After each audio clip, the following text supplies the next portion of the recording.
Next topic क्या है, force on a moving charge in magnetic field. हमको पहले से एक मैग्नेटिक फील्ड दे रखा है और उस मैग्नेटिक फील्ड के अंदर हम किसी भी चार्ज पार्टिकल को मूव कर रहे हैं। क्या कर रहे हैं, एक चार्ज पार्टिकल को उस मैग्नेटिक फील्ड के अंदर मूव कर रहे हैं।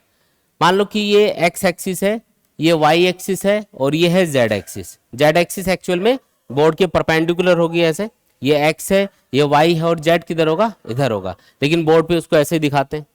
अब एक चार्ज पार्टिकल है जिसपे चार्ज है क्यू और ये वी वेलोसिटी से एक्स एक्सिस से थीटा एंगल के ऊपर मूव कर रहा है, लेकिन कौन से प्लेन में, एक्स जेड प्लेन में। एक्स जेड प्लेन कौन सा होगा, एक्स एक्सिस और जेड एक्सिस को मिलाने वाला हॉरिजॉन्टल प्लेन। हॉरिजॉन्टल प्लेन मतलब जैसे ये एक्स है, ऊपर क्या होगी वाई और इधर क्या होगी जेड, तो ये ऐसे जा रहा होगा चार्ज पार्टिकल, हॉरिजॉन्टल प्लेन में जा रहा है और एक्स एक्सिस से इसका एंगल कितना है, थीटा। ये हमने यहाँ पे दिखा रखा है। यहाँ पे एक मैग्नेटिक फील्ड है जो एक्स एक्सिस के अलोंग है। कौन सी डायरेक्शन में है, एक्स एक्सिस के अलोंग है। तो ये जो वेलोसिटी है ये किधर है, ये एक्स जेड प्लेन में है और एक्स एक्सिस से थीटा एंगल के ऊपर है। अब जैसे ये चार्ज पार्टिकल इस मैग्नेटिक फील्ड के अंदर इंटर करेगा और मूव कर रहा होगा तो इसके ऊपर एक मैग्नेटिक फोर्स लगेगा। पहली बात तो ये कि इस पे मैग्नेटिक फोर्स लगने का रीजन क्या है, क्यों लगेगा इसके ऊपर मैग्नेटिक फोर्स। तो इस पे मैग्नेटिक फोर्स लगने का रीजन ये है कि जैसे ही चार्ज मूव करेगा तो ये कुछ करंट प्रोड्यूस करेगा। मूविंग चार्ज क्या करता है, करंट प्रोड्यूस करता है और उस करंट से मैग्नेटिक फील्ड प्रोड्यूस हो जाएगा। अब दो मैग्नेटिक फील्ड जब एक जगह होंगे तो एक दूसरे से इंटरेक्शन करेंगे, एक दूसरे पे फोर्स लगाएंगे। एक तो पहले से है यहाँ पे मैग्नेटिक फील्ड और एक ये चार्ज पार्टिकल प्रोड्यूस कर रहा है। अगर ये चार्ज पार्टिकल रेस्ट में होता या इस पार्टिकल पे कोई चार्ज ही नहीं होता तो इसके ऊपर कोई भी मैग्नेटिक फोर्स नहीं लगता। इस पे इसलिए मैग्नेटिक फोर्स लग रहा है क्योंकि इस पे चार्ज है और ये मूव कर रहा है। मूव करते टाइम पे ये करंट प्रोड्यूस करेगा, उससे मैग्नेटिक फील्ड प्रोड्यूस होगा और उस मैग्नेटिक फील्ड की वजह से इसके ऊपर एक्सटर्नल मैग्नेटिक फील्ड एक फोर्स लगाएगा। जैसे दो मैग्नेट पास पास होती है तो दोनों एक दूसरे के ऊपर फोर्स लगाती है, वैसे ही यहाँ पे दो मैग्नेटिक फील्ड होंगे, एक तो ये एक्सटर्नल मैग्नेटिक फील्ड और एक मैग्नेटिक फील्ड ये चार्ज पार्टिकल खुद प्रोड्यूस कर रहा होगा, इसलिए इसके ऊपर फोर्स लगता है। तो फोर्स लगने का रीजन समझ में आ गया, ठीक है। अब हम ये ऑब्जर्व करेंगे कि इस चार्ज पार्टिकल पे जो भी मैग्नेटिक फोर्स लग रहा होगा वो किन किन चीजों पे डिपेंड करेगा, उसके अकॉर्डिंग आपको फॉर्मूला बनाना है। पहली चीज जिसके ऊपर इस चार्ज पार्टिकल पे लगने वाला फोर्स डिपेंड करेगा वो है इस चार्ज की वैल्यू, मतलब इस पे चार्ज कितना है। कैसे, अगर इस पार्टिकल पे चार्ज ज्यादा होगा तो जब ये मूव कर रहा होगा तो ये ज्यादा करंट प्रोड्यूस करेगा, क्योंकि करंट का फॉर्मूला होता है I equal to Q by T. The flow rate of electric charge is called electric current. और क्योंकि इलेक्ट्रिक करंट से ही मैग्नेटिक फील्ड प्रोड्यूस हो रहा है तो अगर इलेक्ट्रिक करंट बढ़ जाएगा, चार्ज के बढ़ने से क्या बढ़ जाएगा, करंट, और करंट बढ़ेगा तो मैग्नेटिक फील्ड बढ़ेगा, है ना।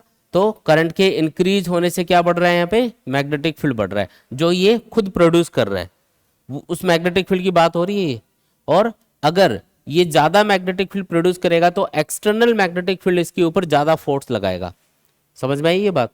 अगर ये कम करंट और कम मैग्नेटिक फील्ड प्रोड्यूस करेगा तो एक्सटर्नल मैग्नेटिक फील्ड इसके ऊपर कम फोर्स लगाता है, लेकिन अगर ये ज्यादा करंट और ज्यादा मैग्नेटिक फील्ड प्रोड्यूस करता है, अगर मूव करते टाइम पे ज्यादा करंट और मैग्नेटिक फील्ड प्रोड्यूस करेगा तो इस पे लगने वाला फोर्स भी ज्यादा होगा, ठीक है। तो हमको ये बात समझ में आई कि जो मैग्नेटिक फोर्स है वो इस चार्ज की वैल्यू के डायरेक्टली प्रोपोर्शनल होगा, मतलब इस पे चार्ज कितना है उसके डायरेक्टली प्रोपोर्शनल होगा। अगर चार्ज ज्यादा होगा तो इसके ऊपर मैग्नेटिक फोर्स ज्यादा लगेगा और चार्ज की वैल्यू अगर कम है तो इस चार्ज पार्टिकल पे मैग्नेटिक फोर्स भी कम लगेगा।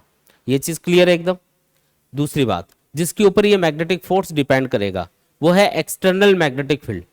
अगर ये मैग्नेटिक फील्ड होता ही नहीं तो क्या इस चार्ज पार्टिकल पे कोई भी फोर्स लगता नहीं। इस पे फोर्स कौन लगा रहा है, ये एक्सटर्नल मैग्नेटिक फील्ड लगा रहा है, और ये जितना ज्यादा होगा उतना ही ज्यादा मैग्नेटिक फोर्स इसके ऊपर लगेगा।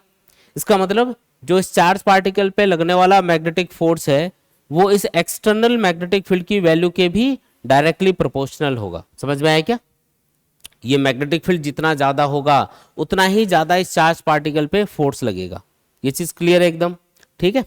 अच्छा, तीसरी बात जिसके ऊपर मैग्नेटिक फोर्स डिपेंड करेगा वो है वेलोसिटी और ये एंगल थीटा। इसको समझने के लिए मैं इस वेलोसिटी के कंपोनेंट कर रहा हूं। इस वेलोसिटी का थीटा से जुड़ा हुआ कंपोनेंट एक तो इधर ले लेते हैं, ये तो होगा v cos थीटा, और दूसरा वाला कंपोनेंट जेड एक्सिस के अलोंग लेंगे, यानी कि इधर दिखाएंगे उसको, ये होगा v sin थीटा। दो परपेंडिकुलर कंपोनेंट हमने कर लिए, चार्ज पार्टिकल की वेलोसिटी एक्चुअल में इधर है, तो इसका एक कंपोनेंट तो एक्स एक्सिस के अलोंग चला गया और एक जेड एक्सिस के अलोंग आ गया। एक्स एक्सिस के अलोंग कंपोनेंट है वी कॉस थीटा और जेड एक्सिस के अलोंग कितना है, वी साइन थीटा है। ये चीज समझ में आ गई। ये जो वेलोसिटी है ये इधर है, इस वेलोसिटी के अगर आप कंपोनेंट करोगे तो थीटा से जुड़ा हुआ एक कंपोनेंट तो इधर जाएगा, वो होगा कॉस। थीटा से जुड़ा हुआ कंपोनेंट कौन होता है, हमेशा कॉस, और दूसरे वाला कंपोनेंट हमेशा साइन होता है। ये तो ऐसा है ना, ये वेलोसिटी, तो इसके कंपोनेंट एक तो इधर होगा और एक इधर होगा, ऐसा करने। ठीक है, तो v cos थीटा और v sin थीटा ये दो कंपोनेंट हमने कर लिए। अब हमको ये चेक करना है कि इस चार्ज पार्टिकल पे जो फोर्स लग रहा है, मैग्नेटिक फोर्स, उसके लिए इनमें से कौन सा कंपोनेंट रिस्पॉन्सिबल है, किसकी वजह से वो मैग्नेटिक फोर्स लगेगा। तो इसको समझने के लिए एक अलग एक्सपेरिमेंट करते हैं हम लोग। मान लेते हैं कि ये कोई मैग्नेटिक फील्ड है, इस मैग्नेटिक फील्ड के अंदर हम एक चार्ज पार्टिकल को मूव करके देखते हैं। मान लो कि ये कोई चार्ज पार्टिकल है, इसको v वेलोसिटी से मैग्नेटिक फील्ड की डायरेक्शन में थ्रो किया। हमने देखा कि जैसे ये v वेलोसिटी से मैग्नेटिक फील्ड की डायरेक्शन में जा रहा है, तो ना तो इसकी स्पीड चेंज हो रही है ना इसकी डायरेक्शन चेंज हो रही है। इसका मतलब एक्सटर्नल मैग्नेटिक फील्ड इसके ऊपर कोई भी मैग्नेटिक फोर्स नहीं लगा रहा, क्योंकि अगर मैग्नेटिक फोर्स लगता तो या तो इसकी डायरेक्शन चेंज होती या फिर इसकी स्पीड कम ज्यादा होती, कुछ भी नहीं हो रहा। ये तो जैसे चला था वैसे चलता जा रहा है उसी स्पीड से। इसका मतलब इसके ऊपर मैग्नेटिक फोर्स जीरो है। कब, जब वेलोसिटी और मैग्नेटिक फील्ड की डायरेक्शन सेम है। थीटा इक्वल टू जीरो लिख देता हूं इसको, मतलब दोनों की डायरेक्शन सेम है, वेलोसिटी की भी और मैग्नेटिक फील्ड की, तो इसके ऊपर कोई भी मैग्नेटिक फोर्स नहीं लगेगा।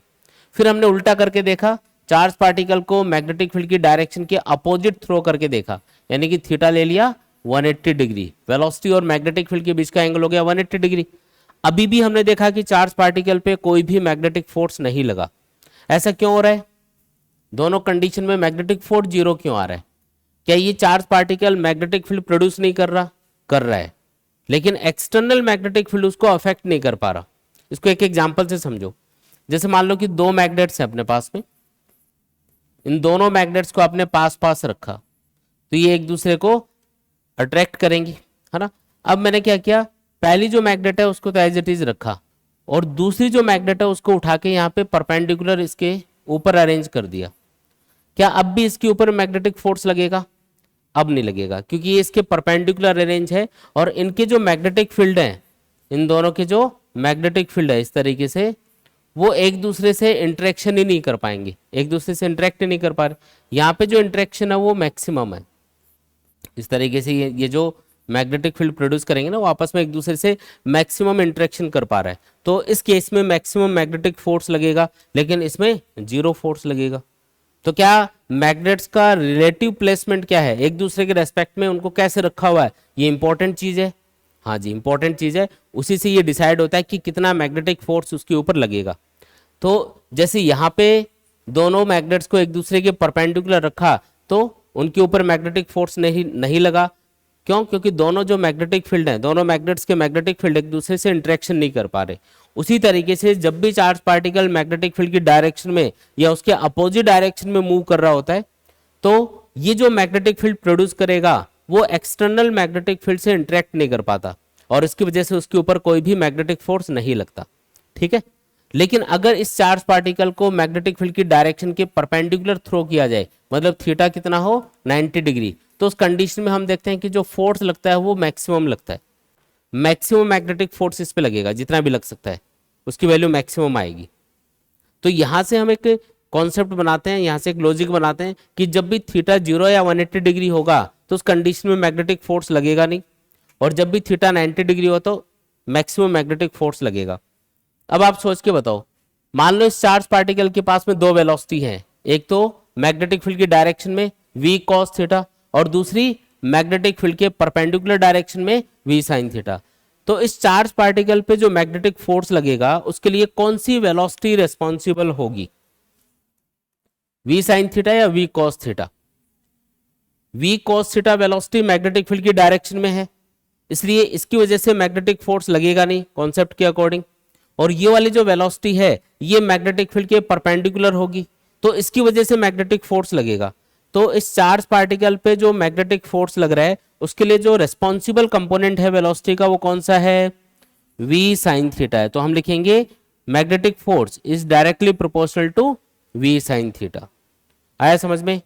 अब ये तीनों जो स्टेटमेंट है इन तीनों को मिला के एक साथ लिख दो। ये तीनों फोर्स के डायरेक्टली प्रोपोर्शनल है, तो हम लिखेंगे F directly proportional to Q V B sine theta. ये तीनों ही चीजें क्या है? F के डायरेक्टली प्रोपोर्शनल है, तो तीनों को कंबाइन करके लिखेंगे तो तीनों को मल्टीप्लाई करके लिख देते हैं, तो ये बन जाएगा Q V B sine theta. जब भी ये प्रोपोर्शनलिटी सिंबल हटाया जाता है तो इसकी जगह क्या आता है? एक कांस्टेंट आता है। यहाँ पे एसआई सिस्टम के अंदर, जो इंटरनेशनल सिस्टम ऑफ यूनिट है जिसको एसआई सिस्टम बोलते हैं, उस सिस्टम के अंदर यहाँ पे जो कांस्टेंट आता है उसकी वैल्यू 1 होती है, इसलिए हम सिंपली क्या लिख सकते हैं? 1 into Q V B sine theta, जिसका मतलब होगा Q V B sine theta. तो ये अपने पास में मैग्नेटिक फोर्स का फॉर्मूला बन गया। और इसी फॉर्मूले को अगर आप वेक्टर फॉर्म में लिखना चाहते हो तो क्या लिखोगे? देखो वेक्टर फॉर्म में कैसे लिखना है इसको, यहां पे क्या आ रहा है? साइन थीटा आ रहा है, फॉर्मूले के अंदर क्या आ रहा है? Sign theta. अब आपको पता है कि जब भी हम दो वेक्टर्स का डॉट प्रोडक्ट करते हैं तब तो आता है cos थीटा, जैसे a डॉट b क्या होता है? A B cos theta. और जब भी हम दो वेक्टर्स का क्रॉस प्रोडक्ट करते हैं तो हमेशा क्या आता है? साइन थीटा आता है। a क्रॉस b क्या होगा? ए बी साइन थीटा के बराबर होगा। ये चीज क्लियर है एकदम? अच्छा, अब यहाँ पे क्योंकि साइन थीटा आ रहा है इसलिए मुझे क्रॉस प्रोडक्ट की फॉर्म में लिखना है इस फॉर्मूले को, तो मैं लिखूंगा F equal to Q into V cross B. क्या लिखेंगे? Q into V cross B लिखेंगे। तो ये आ गया अपने पास में मैग्नेटिक फोर्स का फॉर्मूला वेक्टर फॉर्म के अंदर। वेक्टर फॉर्म में लिखने से फायदा क्या है? हम डायरेक्शन पता कर सकते हैं कि कौन सी डायरेक्शन में ये मैग्नेटिक फोर्स लग रहा होगा। कैसे? देखो फॉर्मूला क्या बोल रहा है? फोर्स की डायरेक्शन क्या है? जो v क्रॉस b की डायरेक्शन है। भाई q तो क्या है? यहाँ पे स्केलर क्वांटिटी है। जो v क्रॉस b की डायरेक्शन होगी वही किसकी डायरेक्शन मानी जाएगी? फोर्स की डायरेक्शन मानी जाएगी। v क्रॉस b की डायरेक्शन कैसे पता करेंगे? तो चार्ज पार्टिकल की वेलोसिटी इधर है, एक्चुअल में तो इधर है ना, ऐसे दिखा रखा है, एक्चुअल में इधर है वेलोसिटी हॉरिजॉन्टल प्लेन में, मैग्नेटिक फील्ड बोर्ड वाले प्लेन में है, तो वेलोसिटी इधर है, मैग्नेटिक फील्ड इधर है बोर्ड वाले प्लेन में, है ना। एक बार पेन दो, जैसे यहां पे वेलोसिटी तो है इधर, ये है वेलोसिटी, ये है मैग्नेटिक फील्ड, और आपको क्या करना है? v क्रॉस b करना है। v क्रॉस b यानी कि दो वेक्टर का क्रॉस प्रोडक्ट करना है। जब भी हम दो वेक्टर का क्रॉस प्रोडक्ट करते हैं इसके लिए right hand screw rule use होता है, और उसके लिए हम राइट हैंड को फर्स्ट वेक्टर की डायरेक्शन में पॉइंट करते हैं पहले तो, और फिर सेकंड वेक्टर की डायरेक्शन में फिंगर्स को घुमाते हैं, तो उससे थंब आपको क्रॉस प्रोडक्ट से जो डायरेक्शन आएगी ना वो डायरेक्शन बताएगा। ठीक है, जैसे ये है वेक्टर v, इस डायग्राम के अकॉर्डिंग ये v है, ये b है, और मुझे करना क्या है? v क्रॉस b करना है। तो मैं v की डायरेक्शन में राइट हैंड फिंगर्स को रखूंगा सीधा, राइट हैंड को सीधा किधर रखना है? पहले वेक्टर की डायरेक्शन में, और फिर दूसरे वेक्टर की डायरेक्शन में फिंगर्स घूमनी चाहिए, इस तरीके से रखना है। हाथ को मैं ऐसे भी रख सकता हूं, लेकिन इससे तो उल्टा घूमेगा हाथ, तो आपको हाथ को इस तरीके से रखना है कि फिंगर्स फर्स्ट वेक्टर की टिप से सेकेंड वेक्टर की टिप की तरफ जाए, मतलब v से b की तरफ जानी चाहिए, तो ऐसे रखना पड़ेगा। तो थंब किधर गया? ऊपर की तरफ गया, यानी कि जो v क्रॉस b की डायरेक्शन है वो ऊपर की तरफ होगी, और v क्रॉस b की डायरेक्शन किसको बता रही है? फोर्स की डायरेक्शन को। इसका मतलब जो फोर्स लगेगा वो किधर लगेगा? ऊपर की तरफ लगेगा। ये मैग्नेटिक फोर्स की डायरेक्शन हो गई। यहां पे एक चीज और याद रखने वाली है कि अगर ये चार्ज पार्टिकल नेगेटिव होगा, जैसे ये तो पॉजिटिवली चार्ज पार्टिकल था, लेकिन ये भी तो हो सकता है कि ये नेगेटिवली चार्ज पार्टिकल हो। अगर charge particle negatively charge particle है, मतलब उस पर चार्ज नेगेटिव है, तो यहाँ माइनस लग जाएगा, और कोई भी वेक्टर हो उसके आगे माइनस लगने का मतलब क्या होता है? उसकी डायरेक्शन जस्ट अपोजिट हो जाती है। तो अभी v क्रॉस b की डायरेक्शन किधर आई थी? अभी v क्रॉस b की डायरेक्शन आई ऊपर की तरफ, तो इसका उल्टा लेना है। फिर उल्टा मतलब डाउनवर्ड डायरेक्शन में फिर फोर्स की डायरेक्शन मानी जाएगी। जैसे अगर ये पॉजिटिवली चार्ज पार्टिकल है तो फोर्स लगेगा पॉजिटिव y एक्सिस की तरफ, और अगर ये नेगेटिवली चार्ज पार्टिकल है तो फोर्स किधर लगेगा? माइनस y एक्सिस की तरफ लगेगा। आया समझ में? क्लियर है एकदम? इस तरीके से आपको फोर्स की डायरेक्शन पता करनी है। तो दो तरीके से हम ये फॉर्मूला यूज करेंगे। अगर हमें चार्ज की वैल्यू दे रखी है, velocity of the charge particle दे रखी है, मैग्नेटिक फील्ड दे रखा है, और वेलोसिटी और मैग्नेटिक फील्ड के बीच का एंगल दे रखा है, तो ये फॉर्मूला चिपका देना। और अगर वेलोसिटी और मैग्नेटिक फील्ड ये वेक्टर फॉर्म में दे रखे हैं, आई कैप, जे कैप, के कैप की टर्म्स में दे रखे हैं, तो उस कंडीशन में इनका क्रॉस प्रोडक्ट करना है, और क्रॉस प्रोडक्ट से जो भी आपको आंसर मिलेगा फिर उसको q से मल्टीप्लाई करना है, तब जाके आपको फोर्स मिलेगा वेक्टर फॉर्म के अंदर। आया समझ में? क्लियर है एकदम? देखो ये वाला जो फॉर्मूला है ना, इससे आप मैग्नेटिक फील्ड की यूनिट होती है टेस्ला, उसकी डेफिनेशन भी बना सकते हो। कैसे बनाओगे? ये जो फॉर्मूला लिखा है ये है F equal to Q E B sine theta. तो B इक्वल टू हम क्या लिख सकते हैं यहां से? B इक्वल टू लिखा जाएगा F upon Q V sine theta. अब मुझे मैग्नेटिक फील्ड की डेफिनेशन बनानी है। 1 tesla magnetic field, magnetic field की यूनिट होती है टेस्ला, तो 1 टेस्ला मैग्नेटिक फील्ड कितना होता है उसकी डेफिनेशन बनानी है। तो डेफिनेशन कैसे बनाएंगे? मैग्नेटिक फील्ड को डिफाइन करने के लिए, उसकी डेफिनेशन बनाने के लिए हम इन सारी चीजों को 1 कर देंगे। जैसे फोर्स कितना कर दिया? 1 न्यूटन। फोर्स कितना कर दिया? 1 न्यूटन कर दिया। चार्ज की वैल्यू कितनी ले ली? 1 कूलाम ले ली। वेलोसिटी कितनी ले ली? 1 मीटर पर सेकेंड। और साइन थीटा 1 कब आएगा? जब थीटा कितना हो?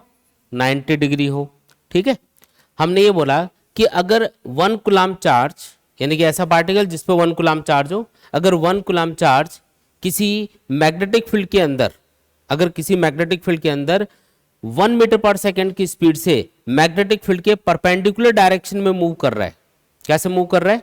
1 coulomb charge 1 metre per second speed से मैग्नेटिक फील्ड के परपेंडिकुलर डायरेक्शन में मूव कर रहा है। मतलब थीटा कितना होना चाहिए? 90 डिग्री होना चाहिए। और उस पर लगने वाला फोर्स कितना है? 1 न्यूटन के बराबर है। जो मैग्नेटिक फील्ड उसके ऊपर फोर्स लगा रहा होगा वो कितना है? 1 न्यूटन के बराबर है। तो इसका मतलब है उस जगह पे जो मैग्नेटिक फील्ड है वो 1 टेस्ला के बराबर है, क्योंकि ये सारी वैल्यू जब आप पुट करोगे तो ये B इक्वल टू 1 आएगा। और मैग्नेटिक फील्ड की यूनिट क्या होती है? टेस्ला। तो 1 टेस्ला मैग्नेटिक फील्ड की यूनिट क्या बनी? अगर 1 coulomb charge 1 metre per second speed से मैग्नेटिक फील्ड के परपेंडिकुलर मूव कर रहा हो और उस पर लगने वाला मैग्नेटिक फोर्स कितना हो? 1 न्यूटन के बराबर हो, इसका मतलब उस जगह पे जो मैग्नेटिक फील्ड है उसका मैग्नीट्यूड क्या होगा? 1 टेस्ला के बराबर माना जाएगा। ठीक है, तो ये 1 टेस्ला मैग्नेटिक फील्ड की डेफिनेशन हो गई एक तरह से। आया समझ में? क्लियर एकदम? एक चीज का जरूर ध्यान रखेंगे, अगर चार्ज पार्टिकल नेगेटिव है तो उस कंडीशन में फोर्स की डायरेक्शन V क्रॉस B से जो भी डायरेक्शन आएगी उसके अपोजिट डायरेक्शन में कंसिडर करनी है।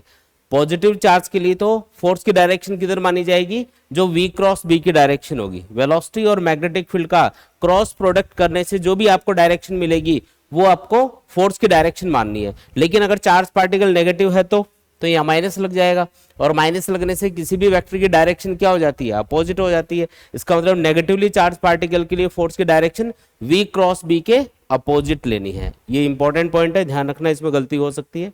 इसके बाद में आगे बढ़ते हैं। एक क्वेश्चन दे रखा है, an alpha particle of mass 6.65 into 10⁻⁻27 kilogram is travelling at right angle to the magnetic field with a speed of 6 into 10⁻5 metre per second. The strength of the magnetic field is 0.2 Tesla. Calculate the force on the alpha particle and its acceleration. पहले तो ये alpha particle क्या चीज होती है इसकी बात करते हैं हम लोग। इसने बोला अल्फा पार्टिकल क्या चीज होती है? देखो हीलियम का जो न्यूक्लियस होता है ना, हीलियम होता है 2He4, हीलियम का जो न्यूक्लियस है उसको हम बोलते हैं अल्फा पार्टिकल। हीलियम एटम के अंदर 2 इलेक्ट्रॉन्स होते हैं जो न्यूक्लियस के बाहर चक्कर लगा रहे होते हैं, उन दोनों को एनर्जी देके बाहर निकाल दो तो सिर्फ न्यूक्लियस बचेगा। और न्यूक्लियस के अंदर 2 प्रोटॉन होते हैं और 2 न्यूट्रॉन होते हैं हीलियम के अंदर। तो हीलियम के ऊपर चार्ज कितना आएगा अगर 2 इलेक्ट्रॉन्स को निकाल दोगे तो न्यूक्लियस में 2 प्रोटॉन्स बचे जिनके ऊपर पॉजिटिव चार्ज है, तो +2e चार्ज आएगा। E मतलब चार्ज ऑफ प्रोटॉन, या चार्ज ऑफ इलेक्ट्रॉन के लिए भी ये सिंबल यूज होता है। तो +2e चार्ज किस पे होगा? हीलियम न्यूक्लियस पे होगा। और इसका मास कितना होगा? तो मास होगा लगभग 4 प्रोटॉन्स के बराबर, क्योंकि प्रोटॉन और न्यूट्रॉन का मास लगभग बराबर होता है।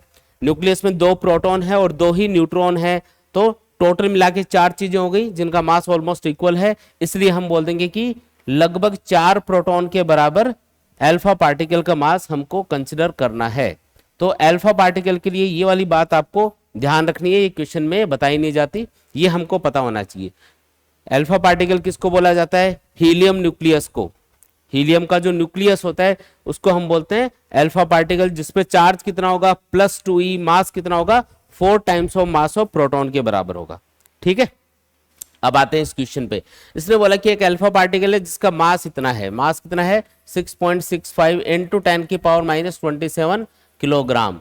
इस travelling at right angle, right angle मतलब 90 डिग्री पे मूव कर रहा है टू द मैग्नेटिक फील्ड, यानी कि थीटा आपको दे दिया इसने 90 degree, with a speed of, यानी स्पीड भी दी है इसने कितनी speed, 6 into 10⁻⁵ metre per second, इतनी स्पीड से मूव कर रहा है। और strength of magnetic field 0.2 Tesla के बराबर है। मैग्नेटिक फील्ड कितना है, 0.2 टेस्ला के बराबर है। तो इस पे मैग्नेटिक फील्ड की वजह से जो फोर्स लगेगा और साथ में जो एक्सेलरेशन इसका होगा वो आपको कैलकुलेट करके बताना है।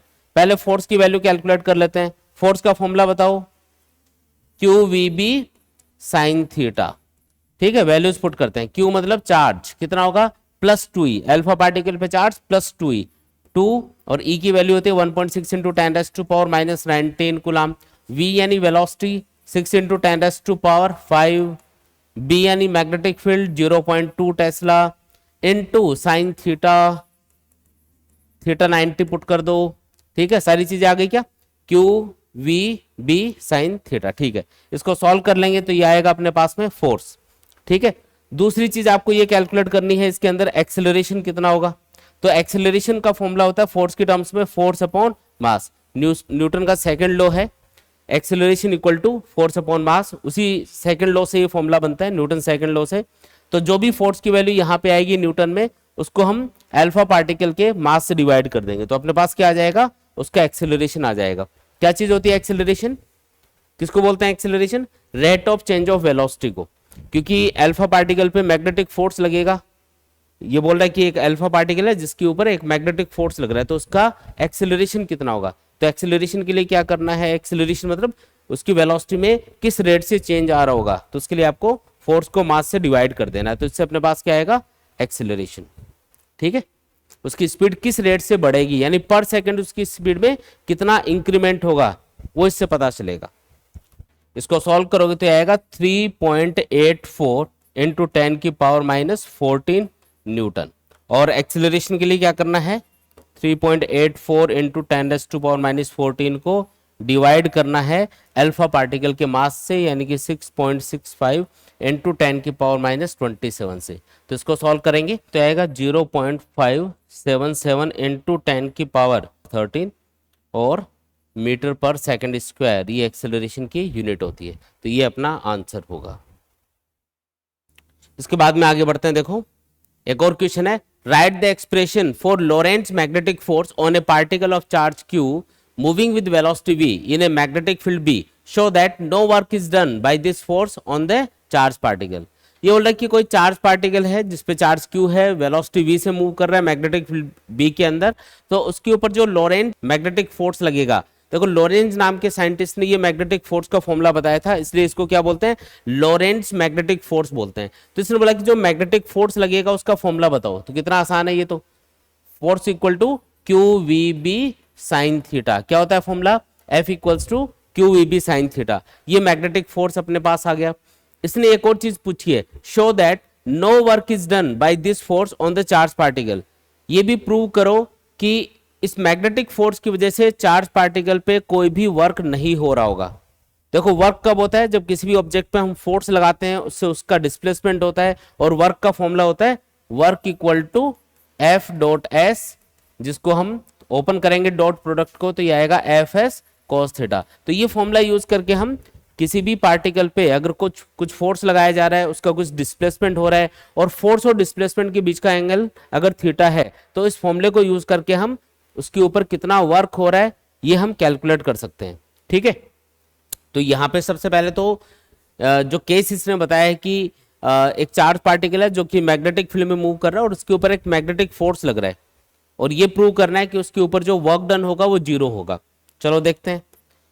सबसे पहले मैं एक मैग्नेटिक फील्ड यहाँ पे कंसिडर कर रहा हूँ।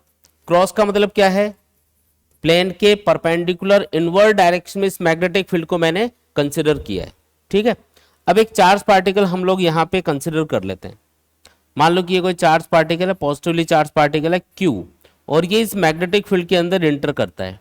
जैसे ये चार्ज पार्टिकल इस मैग्नेटिक फील्ड में इंटर करेगा, ये मैग्नेटिक फील्ड इसके ऊपर मैग्नेटिक फोर्स लगाएगा। बताओ इस पे फोर्स कौन सी डायरेक्शन में लगेगा, वेलोसिटी इधर है चार्ज पार्टिकल की, मैग्नेटिक फील्ड इनवर्ड है, तो फोर्स की डायरेक्शन कैसे चेक करते हैं चार्ज पार्टिकल पे, इसी फॉर्मूले को, ये जो लोरेंज मैग्नेटिक फोर्स वाला फॉर्मूला है, इसको वेक्टर फॉर्म में कैसे लिखा जाता है, Q into V cross B. और जो V क्रॉस B की डायरेक्शन है वही फोर्स की डायरेक्शन आपको कंसिडर करनी है। पॉजिटिव चार्ज के लिए पॉजिटिव चार्ज है ये, तो v इधर है और b इनवर्ड है। देखो v की डायरेक्शन ये है और b की डायरेक्शन किधर है, इनवर्ड। तो आपको क्रॉस प्रोडक्ट में क्या करना होता है, फर्स्ट वेक्टर की डायरेक्शन में राइट हैंड फिंगर्स को स्ट्रेच करना होता है और सेकंड वेक्टर की डायरेक्शन में राइट हैंड फिंगर्स को घुमाना होता है। तो उससे जो थंब होगा वो आपको रिजल्टेंट वेक्टर की डायरेक्शन बताएगा जो क्रॉस प्रोडक्ट से हमको मिलने वाला है। क्रॉस प्रोडक्ट जब भी चेक करना हो ना दो वेक्टर्स का, उससे डायरेक्शन चेक करनी हो तो इसके लिए राइट हैंड स्क्रू रूल बोलते हैं इसको। फर्स्ट वेक्टर की डायरेक्शन में राइट हैंड फिंगर्स को स्ट्रेच करेंगे और सेकंड वेक्टर की डायरेक्शन में राइट हैंड फिंगर्स को घुमाएंगे, तो थंब आपको किसकी डायरेक्शन बताएगा, रिजल्टेंट वेक्टर की डायरेक्शन बताएगा जो उन दोनों वेक्टर्स के क्रॉस प्रोडक्ट से आपको मिलेगा। ठीक है, तो v इधर है और b इनवर्ड है। देखो v इधर और b इनवर्ड। अब आपको क्या करना है, v से b की तरफ जाना है, v क्रॉस b करना है ना, तो v से b की तरफ जाना है। तो हाथ को ऐसे घुमाएंगे तभी जा पाएंगे। हाथ को देखो v की डायरेक्शन रखा और b की डायरेक्शन में रोटेट करना है फिंगर्स को, तो थंब किधर पॉइंट कर रहा है, ऊपर की तरफ। इसका मतलब इस चार्ज पार्टिकल पे जो मैग्नेटिक फोर्स लगेगा किधर लगेगा, बोलो, ऊपर की तरफ लगेगा। अब एक चीज नोटिस करो कि यहाँ पे जो चार्ज पार्टिकल है वो ऐसे जा रहा था और इसके ऊपर मैग्नेटिक फोर्स लगा ऊपर की तरफ, तो इसकी जो वेलोसिटी है या इसका जो डिस्प्लेसमेंट है, फोर्स उसके परपेंडिकुलर आ रहा है। यानी कि फोर्स और डिस्प्लेसमेंट इनके बीच का एंगल क्या बन रहा है यहाँ पे, बोलो, थीटा बना 90 डिग्री। फोर्स और डिस्प्लेसमेंट के बीच का एंगल अगर 90 डिग्री है तो जब हम वर्क कैलकुलेट करेंगे इस फॉर्मूले के अकॉर्डिंग, तो थीटा आपको क्या पुट करना पड़ेगा, 90 डिग्री। तो हम लिखेंगे एफ एस cos 90, और cos 90 क्या होता है, 0 होता है। इसका मतलब वर्क डन क्या आएगा, 0 आएगा। बात समझ में आई क्या? तो याद रखना है कि जब भी आप किसी चार्ज पार्टिकल को मैग्नेटिक फील्ड के अंदर मूव करते हो तो उसके ऊपर जो मैग्नेटिक फोर्स लगता है वो हमेशा उसकी वेलोसिटी के परपेंडिकुलर लगता है। क्या उसका जो डिस्प्लेसमेंट हो रहा होता है उस टाइम पे, है ना, जैसे ये इधर जा रहा है तो इस पे इसके डिस्प्लेसमेंट के परपेंडिकुलर लगेगा। और क्योंकि डिस्प्लेसमेंट और फोर्स एक दूसरे के परपेंडिकुलर है इसलिए वर्क डन क्या आएगा, 0 आएगा। अगर किसी पार्टिकल पे वर्क नहीं हो रहा है तो ना तो उसकी काइनेटिक एनर्जी चेंज होगी, याद रखना है, ना तो उसकी स्पीड चेंज होगी, ना उसकी काइनेटिक एनर्जी चेंज होगी और ना ही उसकी पोटेंशियल एनर्जी चेंज होगी। इन तीनों के चेंज होने के लिए वर्क होना चाहिए पार्टिकल पे, चाहे पॉजिटिव वर्क हो या नेगेटिव वर्क हो, कुछ वर्क होगा तभी पार्टिकल की पोटेंशियल एनर्जी या काइनेटिक एनर्जी या स्पीड चेंज होगी। तो इससे एक रिजल्ट और बनता है इंपॉर्टेंट। क्या रिजल्ट बनेगा कि क्योंकि यहाँ पे वर्क डन 0 है, मैग्नेटिक फोर्स की वजह से कोई भी वर्क नहीं हुआ, इसका मतलब पार्टिकल की स्पीड कभी भी चेंज नहीं होगी। जिस स्पीड से ये मैग्नेटिक फील्ड में एंटर करेगा उसी स्पीड से मूव करता रहेगा हमेशा। तो फिर मैग्नेटिक फोर्स क्या करेगा, ये सिर्फ इसकी डायरेक्शन चेंज कर सकता है। देखो ये ऊपर की तरफ लग रहा है ना, तो ये इसको मोड़ देगा, मतलब ये इधर चला जाएगा चार्ज पार्टिकल मुड़ के, मतलब सिर्फ और सिर्फ ये डायरेक्शन चेंज करने का काम कर सकता है। इस चार्ज पार्टिकल की स्पीड और काइनेटिक एनर्जी और पोटेंशियल एनर्जी ये कभी भी चेंज नहीं होगी। आया समझ में? तो इसको लिख देते हैं स्टेटमेंट को, as the work done by the magnetic force is 0 so that speed of the charge particle does not change। ठीक है, स्पीड कभी भी चेंज नहीं होगी। जिस स्पीड से ये मैग्नेटिक फील्ड में एंटर करेगा उसी स्पीड से घूमता रहेगा, जिस भी पाथ पे घूमेगा स्पीड वो की वो रहेगी। v स्पीड से एंटर किया तो v ही रहेगी, स्पीड कभी भी चेंज नहीं होगी। और स्पीड चेंज नहीं होगी तो काइनेटिक एनर्जी भी चेंज नहीं होगी, and hence kinetic energy also does not change. तो ये भी एक इंपॉर्टेंट रिजल्ट बन गया इसमें, याद रखने वाला पॉइंट है ये। ठीक है ना, ये याद रखना है हमको कि जो मैग्नेटिक फोर्स है वो सिर्फ क्या कर सकता है, चार्ज पार्टिकल की डायरेक्शन चेंज कर सकता है, उसकी स्पीड, काइनेटिक एनर्जी और पोटेंशियल एनर्जी को कभी भी चेंज नहीं कर पाएगा। क्लियर है एकदम? ठीक है।